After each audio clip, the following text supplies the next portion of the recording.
Here's something that will make your financial advisor slightly uncomfortable to admit. You are not bad with money because you lack discipline.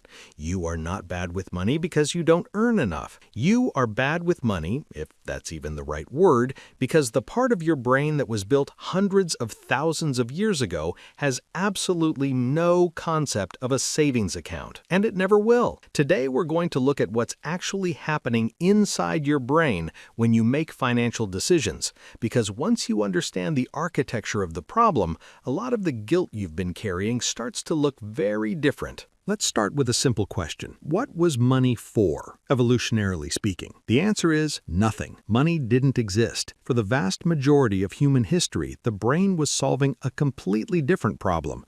Not how to save for retirement, how to survive the next 48 hours, get food, avoid predators, stay warm, reproduce. And the brain that solved those problems, that brain is still running the show today. Neuroscientists call this the mismatch hypothesis. Our cognitive hardware was built for one environment and then dropped without warning into a completely different one. An environment with supermarkets and credit cards and mortgage calculators and index funds. Your brain didn't get an update. It got Amazon Prime. The first cognitive bias that makes saving genuinely hard is called present bias, and it's one of the most replicated findings in all of behavioral economics. Here's what it means in plain terms. Your brain values things you can have right now significantly more than the same thing available in the future. Not a little more, a lot more. Disproportionately more than any rational calculation would suggest.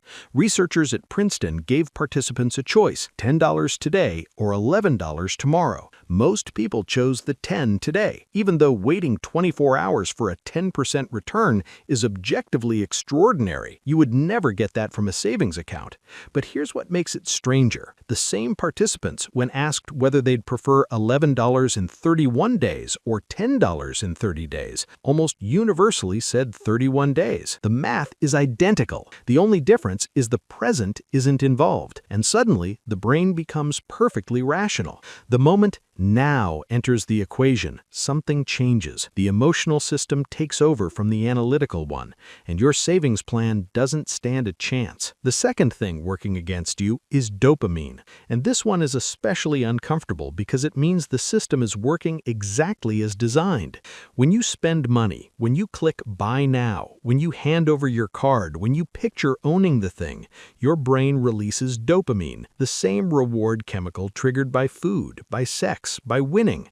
It's not a malfunction, it's the brain doing what brains do, flagging something as good and reinforcing the behavior. Saving, by contrast, gives your brain almost nothing. There's no dopamine spike for watching a number in a spreadsheet go up. There's no sensory reward for delayed gratification. Your brain interprets saving as giving something away with no return, because that's exactly what it looks like to the ancient part of the system that's running the calculation.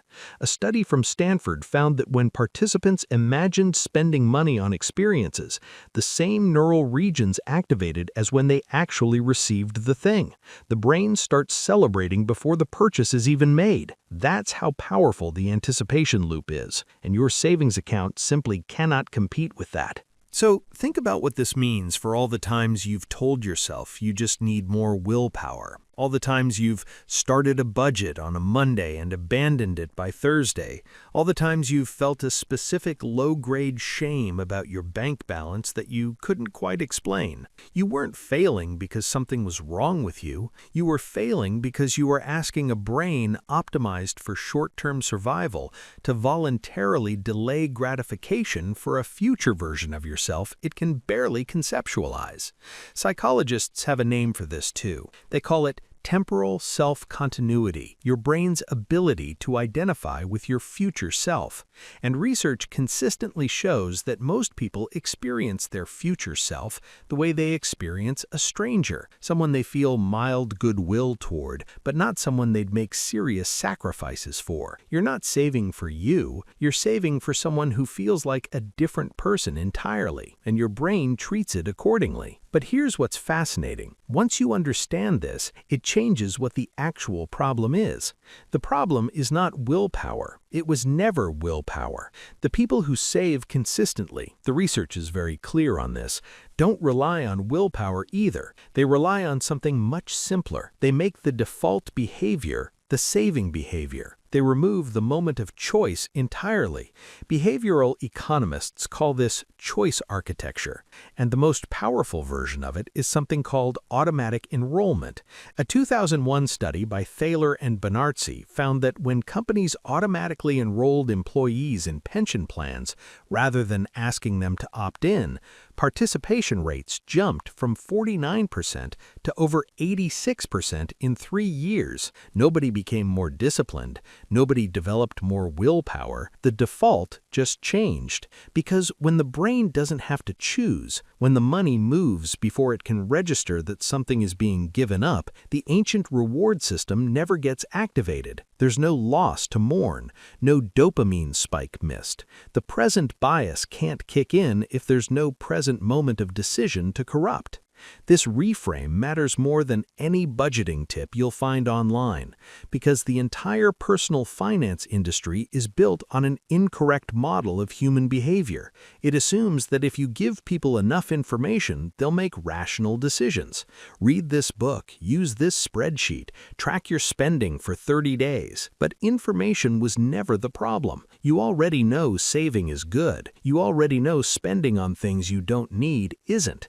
The gap between knowing and doing is not filled by more information. It's filled by understanding the actual machinery of the brain and designing your environment to work with it instead of against it. That might mean automating a transfer on payday before you see the money. It might mean keeping your savings in a separate account you can't easily access.